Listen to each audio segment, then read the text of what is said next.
ഇപ്പോൾ ആശ ലോറൻസ് വീണ്ടും നമ്മോടൊപ്പം ടെലിഫോൺ ലൈനിൽ ചേരുകയാണ്. ശ്രീമതി ആശ, താങ്കൾ ഹൈക്കോടതിയുടെ ഇടക്കാല ഉത്തരവ് ശ്രദ്ധയിൽപ്പെട്ട് കാണും. മൃതദേഹം ഇപ്പോൾ മോർച്ചറിയിൽ സൂക്ഷിക്കാനാണ് കോടതി നിർദ്ദേശിച്ചിരിക്കുന്നത്. അതെ, മെഡിക്കൽ കോളേജ് മോർച്ചറിയിൽ സൂക്ഷിക്കാനും അത് റിസർവ് ചെയ്യാനാണ് പറഞ്ഞിരിക്കുന്നത്. അതിൽ ഒരു സ്റ്റഡി മെറ്റീരിയൽ ആക്കാനൊന്നും ഒരു തീരുമാനം ആക്കിയിട്ടൊന്നുമില്ല.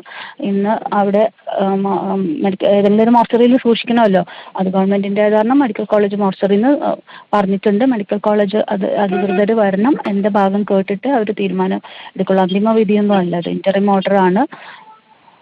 പക്ഷേ നിയമപ്രകാരം മെഡിക്കൽ കോളേജിന് ആയിരിക്കും ഒരു അന്തിമ തീരുമാനം എടുക്കാനുള്ള ഒരു അധികാരം ഉണ്ടാവുക. താങ്കളോട് അവർ സംസാരിച്ചിരുന്നോ? ആരെങ്കിലും സൂപ്രണ്ട് ഉൾപ്പെടെയുള്ളവർ സംസാരിച്ചിരുന്നോ?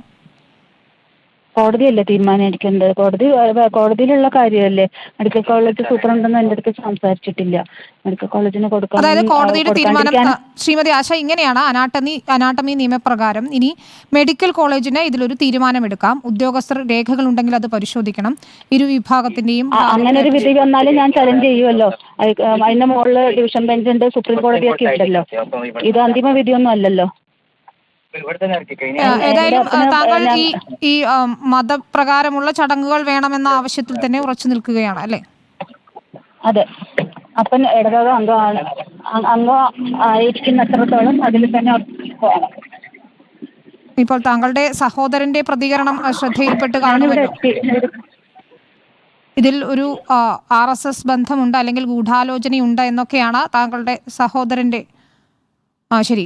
അവർ ഏതായാലും തിരക്കിലാണ്. ആശ ലോറൻസ് ആണ് ഇപ്പോൾ നമ്മോട് സംസാരിച്ചത്.